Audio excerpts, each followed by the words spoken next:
People like you should listen, not think, Richard Hayes said, his voice calm but loud enough to travel across the polished marble and crystal, the kind of voice that didn't need to rise to command attention, only to exist, and the room obeyed, silverware pausing midair, conversations dissolving into a quiet hum as eyes shifted toward the woman standing beside his table.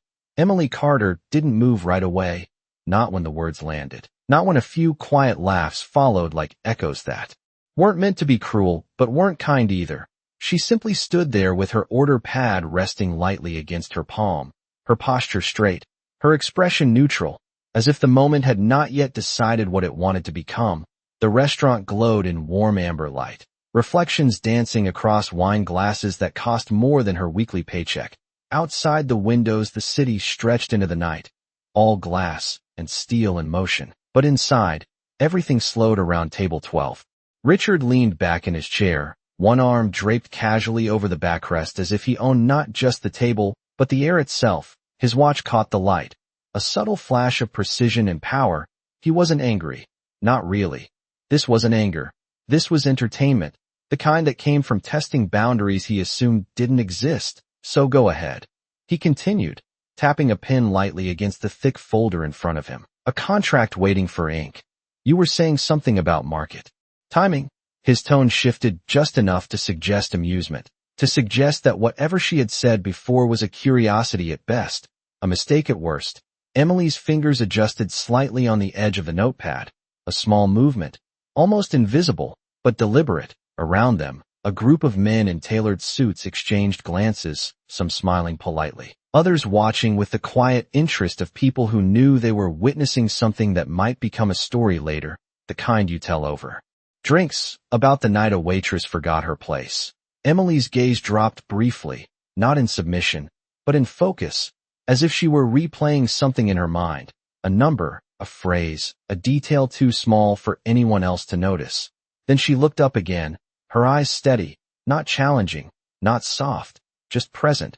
Richard tilted his head slightly, studying her now with a flicker of curiosity that hadn't been there before, because she hadn't reacted the way he expected.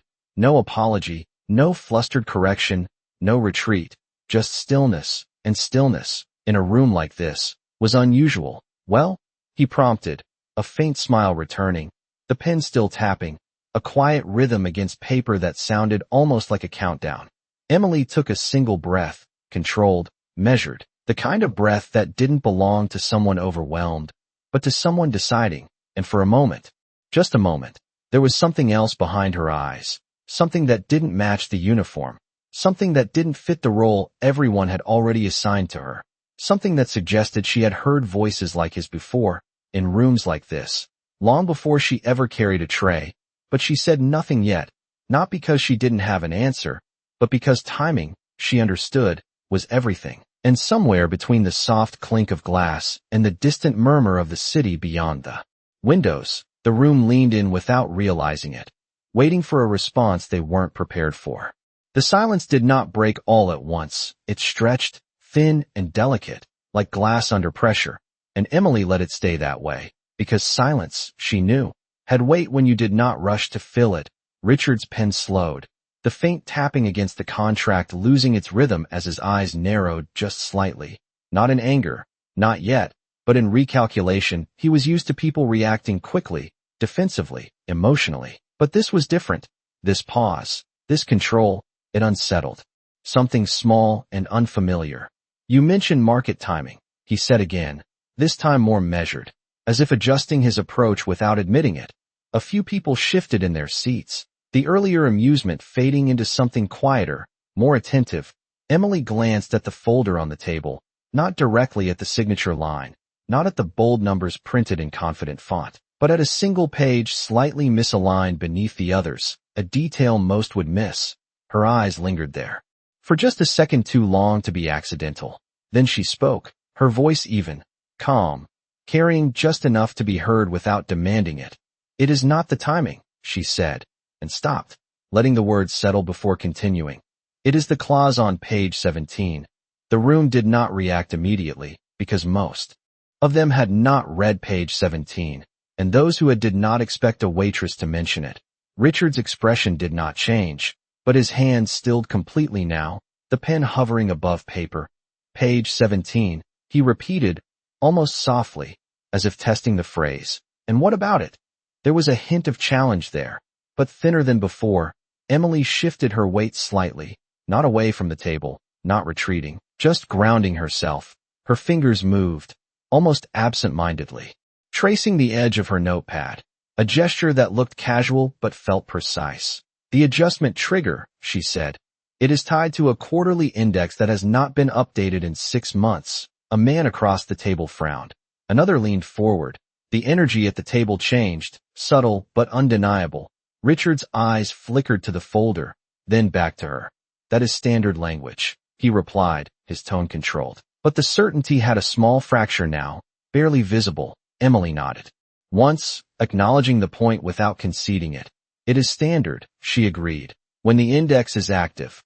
Another pause, shorter this time, sharper. But it is not, she added, and then she was quiet again, not explaining, not elaborating, leaving the implication to unfold on its own. The man with the silver tie reached for the folder, flipping through the pages with a quick, practiced motion. The soft rustle of paper suddenly louder than it should have been. Someone else leaned in. Scanning, searching. The room no longer watched Emily. They watched the document. Richard did not move right away. His gaze stayed on her, studying, measuring, as if trying to place her in a category that no longer fit. How would you know that? He asked finally. And this time, there was no mockery, only curiosity edged with something sharper.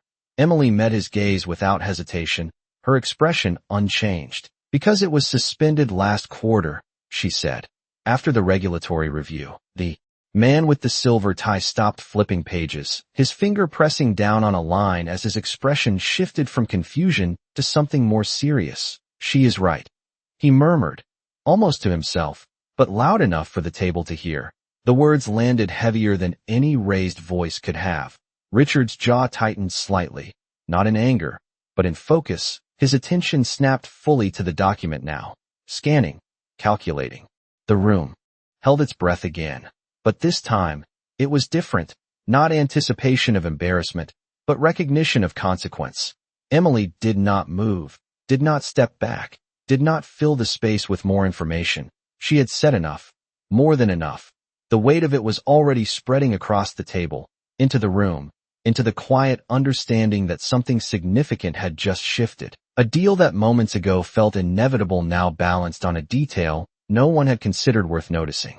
Richard slowly set the pen down, not dramatically, not with frustration, just a small, deliberate motion, but it changed everything.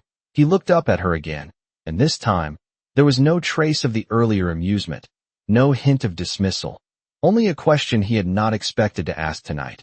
What is your name? He said, and the room, already silent, seemed to listen even closer. Emily Carter, she said, her voice steady, neither apologetic nor proud, just a fact placed carefully between them, and for a brief moment, her name seemed to carry more weight than it should have, as if it belonged somewhere else, somewhere beyond the polished floors and quiet hierarchy of this room. Richard repeated it once under his breath, not for anyone else, just to register it, to fix it in his mind. Emily Carter. Then he leaned back slightly, not in dominance this time, but in thought, his fingers resting against the edge of the table instead of the contract. The shift was small, almost invisible, but everyone at the table felt it. The dynamic had changed, and no one could pretend otherwise. The man with the silver tie cleared his throat, still staring at the page. If the index is inactive, the adjustment clause defaults to the last valid quarter, he said, his voice quieter now, more cautious, which would be significantly lower. He did not finish the sentence. He did not need to. The implication moved through the group like a ripple, calculations happening behind composed expressions, numbers rearranging themselves in real time.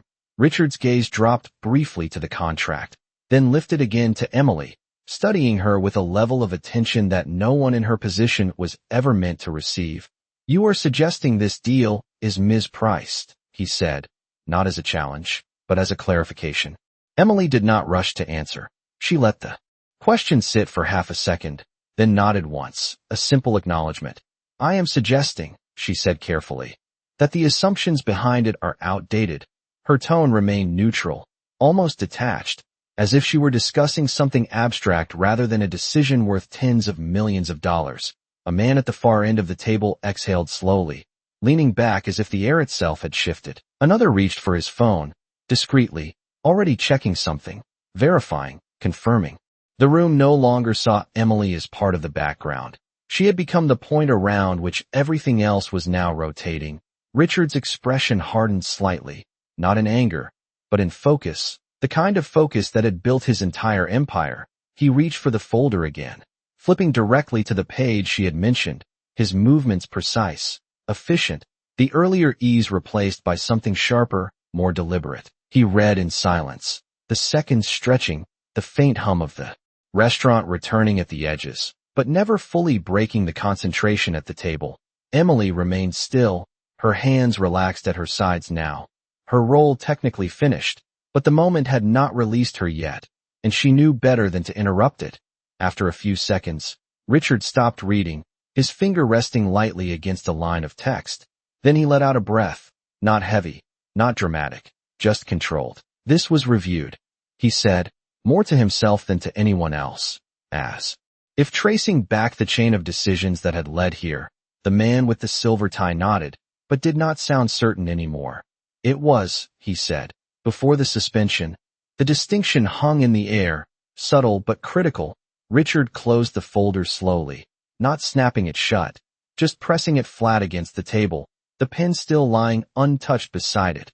A symbol now of something paused, something reconsidered. He looked up at Emily again, and this time, there was something new in his eyes. Not just curiosity, not just respect, but recognition. The kind that comes when a pattern breaks and something unexpected takes its place. Where did you learn to read contracts like that? He asked, and the question carried no sarcasm, no assumption, only genuine interest. Emily held his gaze for a moment, then glanced briefly at the folder, as if deciding how much of the truth belonged here. In this room, in this moment, I used to read them every day, she said finally, her voice quiet, but clear enough to settle over the table. The words landed differently than anything she had said before. They opened a door without fully stepping through it. A suggestion of a past that did not align with the present, a hint that the uniform she wore was not the full story. One of the men frowned slightly, trying to reconcile the image, while another leaned forward, intrigued. Richard did not speak immediately. He watched her, weighing the answer, sensing that there was more behind it, but also understanding, perhaps for the first time that night, that not everything needed to be forced into the open. Some things revealed themselves in their own time. He gave a small nod, almost imperceptible, then reached for the pen again, but instead of signing, he capped it, the soft click echoing louder than it should have. A decision made without words, a line not crossed. The room exhaled. Collectively, tension releasing in quiet waves, but no one spoke right away, because the silence now meant something different. It was no longer empty. It was full of the realization that the person they had almost ignored had just changed the outcome of the entire evening. Emily inclined her head slightly, a gesture of acknowledgement rather than triumph. Then she turned, her movement smooth, unhurried, and began to step away from the table, returning to the role everyone thought they understood, except now, no one at that table saw her the same way again. The sound of her footsteps was soft against the polished floor, almost swallowed by the quiet that still lingered behind her. But Richard Hayes heard it anyway, not because it was loud, but because he was listening now in a way he had not been before. His eyes followed her as she moved toward another table, her posture unchanged, her pace steady, as if nothing significant had just happened, as if she had not just shifted the direction of a deal that would have echoed across boardrooms and balance sheets. Emily, he said, not raising his voice, yet the single word carried across the space with surprising clarity. She paused, not immediately, but after one more step, a subtle delay that felt intentional. Then she turned back, her expression composed, attentive, but not eager, not waiting, simply present. Yes, sir, she replied, the formality intact, but the weight behind it different now, no longer a position of hierarchy, but of choice, Richard gestured slightly toward the chair beside the table, not commanding, not offering in the usual transactional way, but something closer to a request, though he did not phrase it as one. "Sit for a moment," he said, and the room shifted again, because that was not something that happened. Not here, not like this. A waitress did not sit at the table of a man like him, not in the middle of a negotiation, not in front of people who measured worth in numbers and titles. Emily glanced briefly at the surrounding tables, at the subtle attention still lingering, then back at him, and for a moment, it seemed like she might refuse, not out of defiance, but out of understanding of the line being crossed. But then she stepped forward, pulled the chair out with a quiet, controlled motion, and sat, her back straight, her hands resting lightly in her lap, as if she had done this before, as if she belonged in both worlds without needing to explain how. Richard watched her closely, not with suspicion, but with interest sharpened by something new, respect that he had not chosen, but could no longer deny. "You said you used to read contracts every day," he began, his tone measured, deliberate, the casual arrogance stripped away. "That is not something people pick up on the side." Emily held his gaze, not defensive, not revealing too much, just enough. "No, it is not," she said, the simplicity of the answer carrying more than any detailed explanation could. One of the men at the table shifted uncomfortably, as if unsure whether he was still part of this conversation or merely observing something that had moved beyond him. Richard leaned forward slightly, his hands clasped loosely now, the pen no longer part of the equation. "So why are you here?" he asked. And this time, there was no hidden edge, no trap in the question, just genuine curiosity, the kind that came when assumptions no longer held. Emily did not answer immediately. Her eyes dropped briefly to the table, not in avoidance, but in consideration, as if choosing which version of the truth belonged in this moment. "Because sometimes," she said slowly, "being right is not enough to stay." The words were quiet, but they settled into the space with a weight that made people shift in their seats without knowing why. Richard's brow furrowed slightly, not in confusion, but in recognition that there was a story behind that sentence, one that did not fit into a quick explanation. "And now," he said, after a brief pause, "you just happen to be serving tables." Emily allowed the smallest hint of a smile to touch her expression, not amused, not bitter, just acknowledging the surface of the question. "Now I am exactly where I need to be," she replied, and there was something in the way she said it that made it clear she did not see this as less than anything else. The man with the silver tie glanced between them, clearly aware that the conversation had moved beyond business.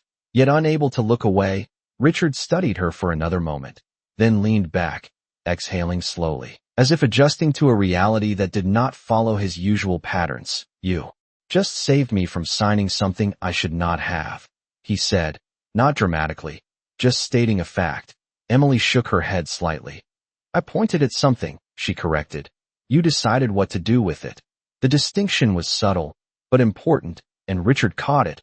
A small nod acknowledging that she had not taken credit, had not tried to elevate herself through the moment. She had simply acted, and left the rest to him.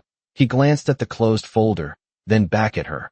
"Most people would have said nothing," he said, and this time, there was a trace of something softer in his voice, something closer to humility than authority.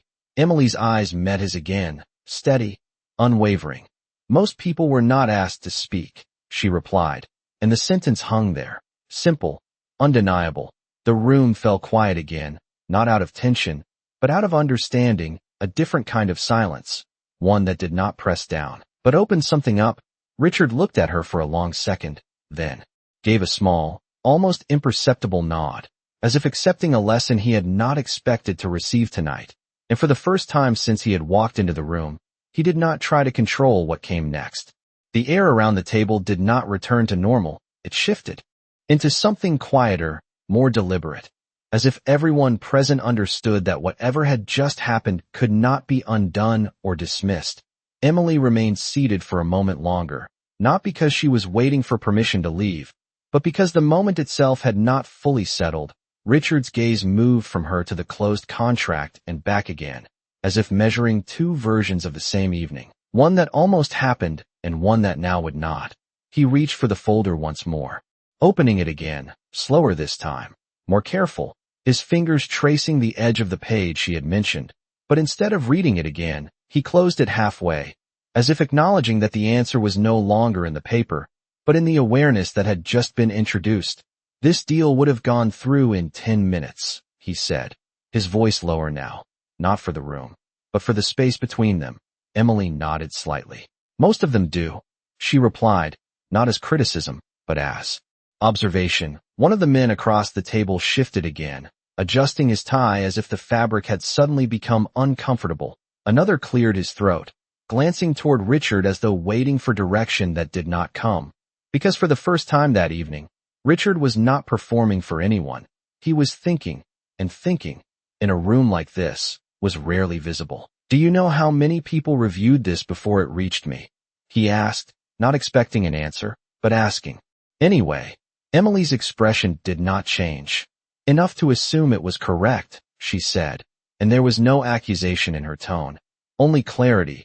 Richard exhaled slowly, a quiet breath that carried something heavier than frustration, something closer to recognition, the kind that does not arrive with noise, but with stillness. He leaned back in his chair, his posture no longer projecting control, but holding it differently, internally, as if recalibrating. And yet, he said after a moment, took someone who was not even part of the process to see it. Emily did not respond right away. She let the sentence exist on its own. Then she spoke. Sometimes distance makes things easier to see. Her voice remained even, but there was something beneath it now, something that suggested experience rather than theory. Richard's eyes narrowed slightly, not in doubt, but in focus. Distance, he repeated, as if testing the word, or exclusion. The distinction was subtle, but intentional. Emily met his gaze without hesitation. Sometimes they are the same thing, she said, and the sentence landed differently than anything before it. It did not point to the contract, or the deal, or the moment. It pointed somewhere deeper, somewhere that did not belong to the table. The room grew quieter again, not out of tension, but out of awareness, the kind that makes people listen more carefully without knowing why. Richard studied her for a long second, then gave a slight nod, not in agreement, but in acknowledgement, as if recognizing that there were layers here he could not see yet, but knew existed. He glanced briefly at the others at the table, men who had built careers on certainty, on analysis, on control, and for a moment, none of them spoke, because none of them were certain what to say anymore. Emily shifted slightly in her chair, a small movement that signaled. Something was changing again, not the balance of power this time, but the moment itself, coming to its natural close. She placed her hands lightly on the edge of the table, preparing to stand.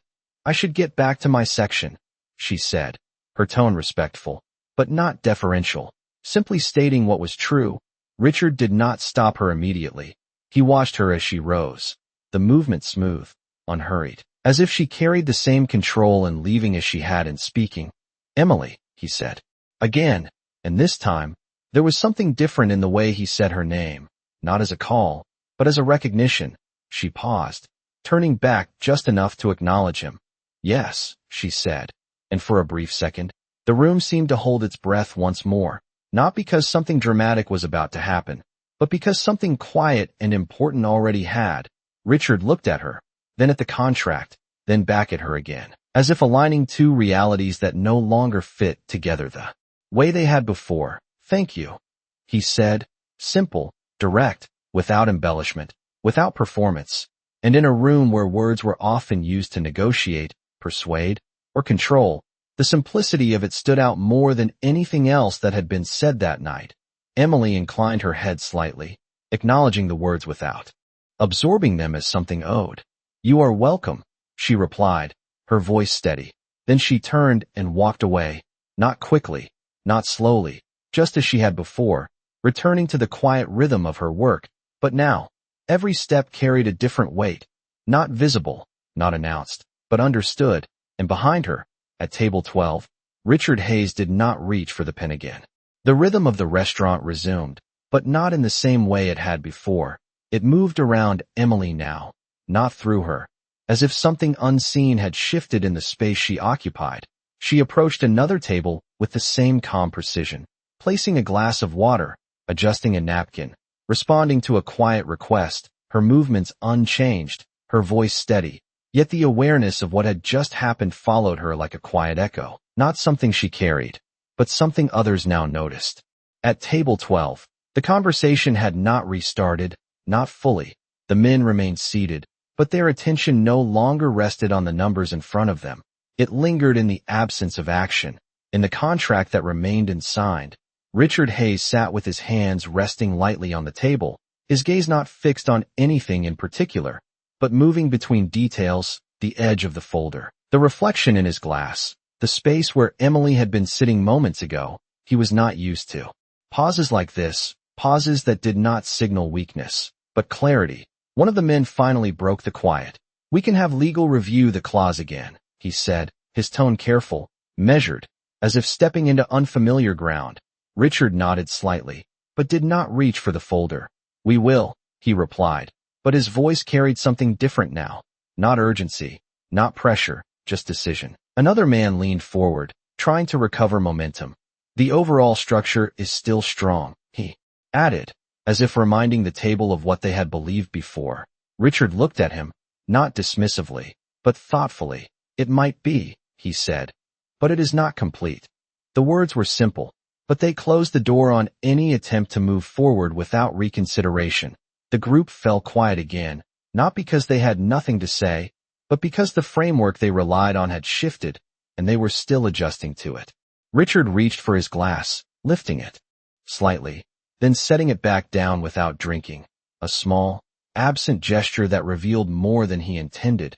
His attention drifted again, this time following Emily across the room. She was speaking with another guest now, her expression attentive, her posture unchanged, as if she had never been part of the conversation at table 12 at all, and yet, everything at that table had changed because of her. "Do you know who she is?" one of the men asked quietly, not directly, but into the space. Richard did not answer immediately, his eyes still on her. "No," he said after a moment. "But I know she is not where people think she is." The sentence settled into the table with a different kind of weight. Not financial, not strategic, but human. Something harder to quantify, harder to predict. The man with the silver tie glanced down at the contract again, then back at Richard. "Should we reschedule?" he asked. And this time, the question was not about convenience, but about necessity. Richard nodded once. "Yes," he said, the decision clear, final. "We do not move forward tonight." There was no resistance this time, no attempt to push back, because everyone at the table understood that the moment for certainty had passed, and what remained required more than confidence. It required awareness, and awareness, once introduced, could not be ignored. A server passed by quietly, refilling water glasses, the normal rhythm of the restaurant continuing around them. But at table 12, the night had already taken a different path. Richard leaned back slightly, his posture relaxed, but not casual, more like someone who had just stepped out of a narrow frame and could see a wider view for the first time. He watched Emily as she moved, not with curiosity alone, but with a kind of recognition that did not need explanation. She had not raised her voice, had not challenged him directly, had not tried to prove anything. And yet, she had changed everything, not by force, but by precision, not by volume, but by timing. And that, more than anything else, stayed with him. A quiet understanding that the most significant shifts do not always announce themselves. Sometimes, they arrive in a single sentence, placed at exactly the right moment, and leave the entire room silent for reasons no one can easily explain. The night continued, but it no longer belonged to the deal. It belonged to something quieter, something harder to name. Richard Hayes remained seated long after the conversation had dissolved into smaller, safer topics. The contract closed, pushed slightly to the side, as if it had lost its authority over the table. The men around him began to shift back into familiar patterns, checking their phones, discussing logistics, rephrasing plans. But none of it carried the same weight, because something had interrupted the rhythm. And interruptions, when they reveal truth, tend to linger. Richard's attention moved again, not toward the conversation, but toward Emily. She was near the far end of the room now, placing a dessert plate in front of a couple, her movements precise, unhurried. She smiled politely, but not performatively. The kind of smile that existed without asking for anything in return, and it struck him, not suddenly, but steadily, that she had not once tried to use what had happened, not once lingered near his table, not once looked back to see if anyone was watching. She had simply returned to her work, as if that moment had been exactly what it was meant to be, nothing more, nothing less. He stood up then, the motion subtle, but enough to draw a glance from the others. "I will step outside for a moment," he said, his tone even, not seeking permission, not offering explanation, just stating intention. No one questioned it, because they had already learned something tonight. Not everything needed to be understood immediately.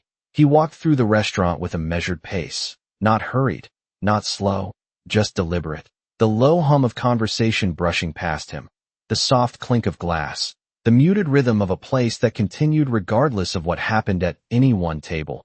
As he reached the entrance, he paused, not because he needed to, but because something in him was adjusting, recalibrating.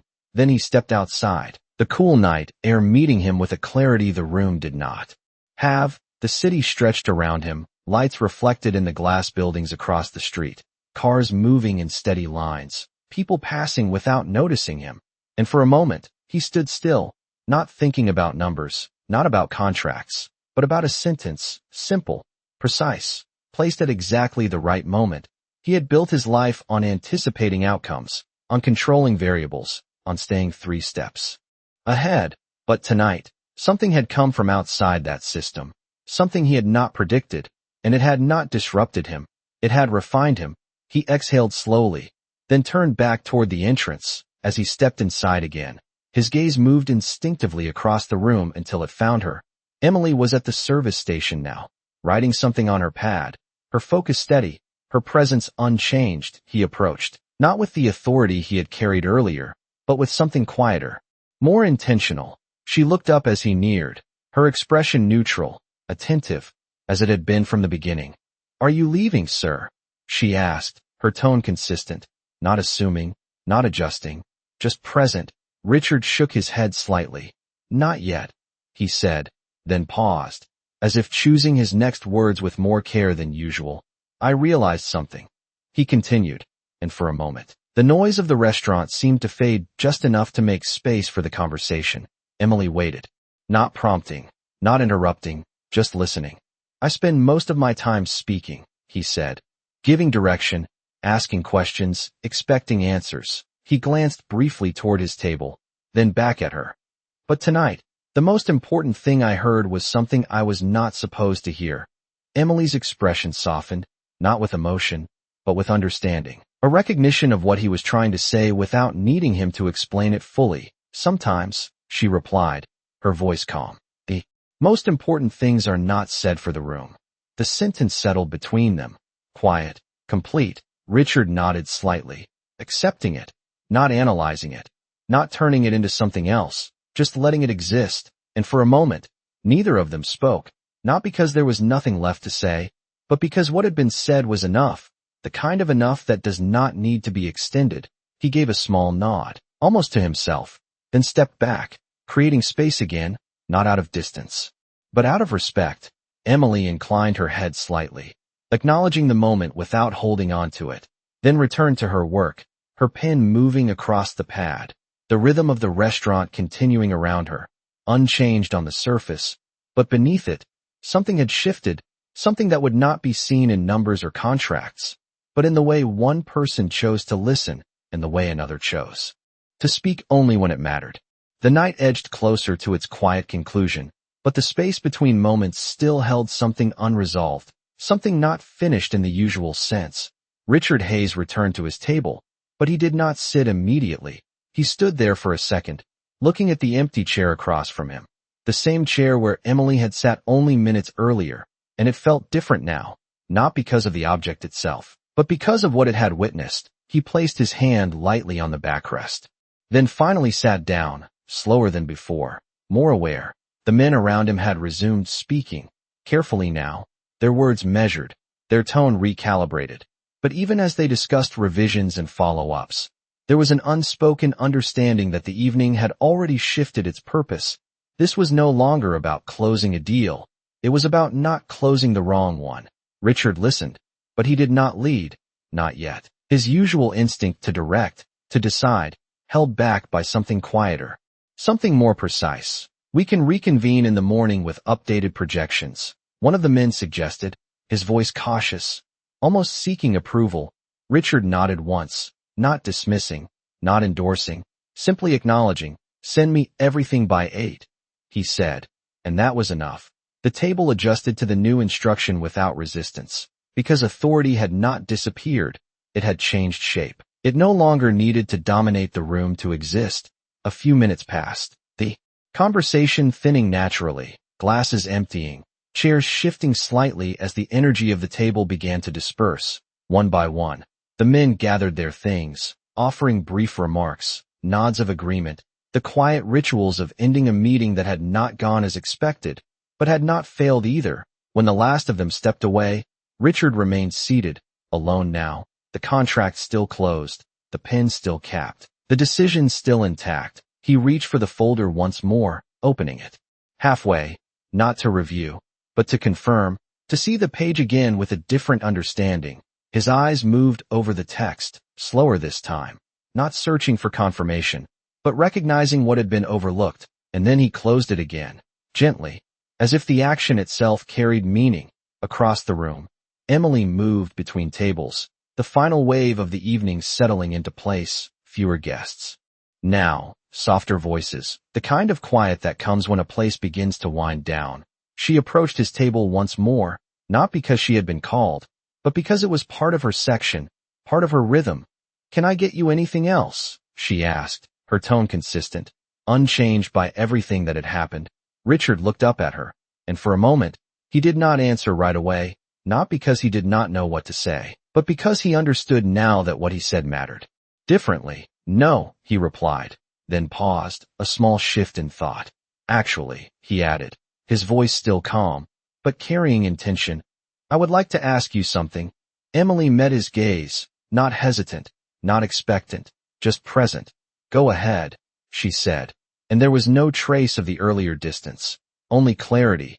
Richard leaned forward slightly, his hands resting on the table, no longer holding anything. "If you had been in my position tonight," he began, choosing his words carefully, "would you have signed it?"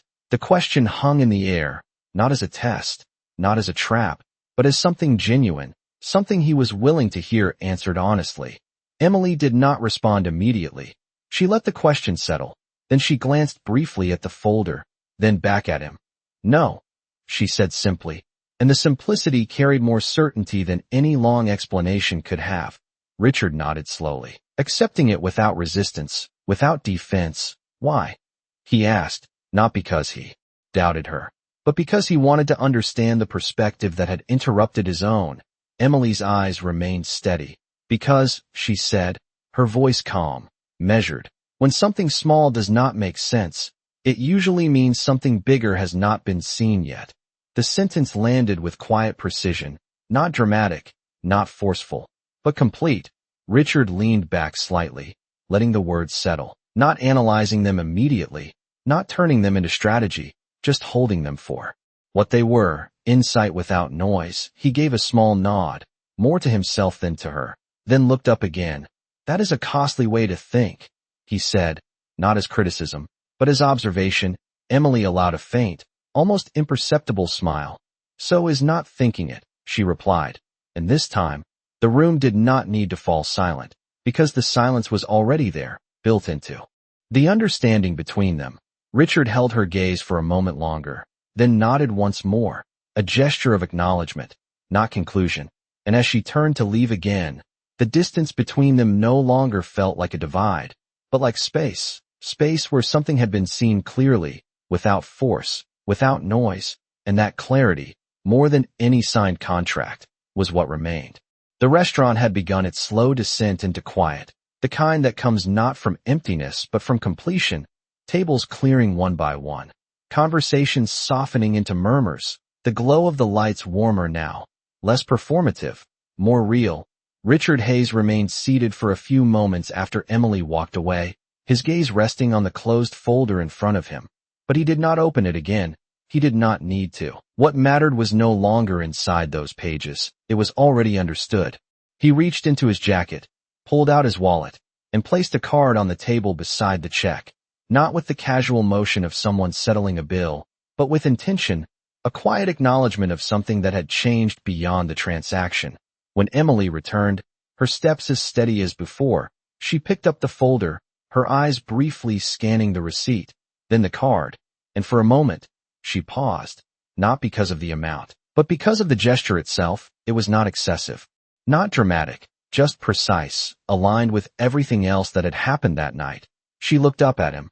"I will take care of this right away," she said, her tone unchanged, professional, composed. Richard nodded slightly, then added, "Emily."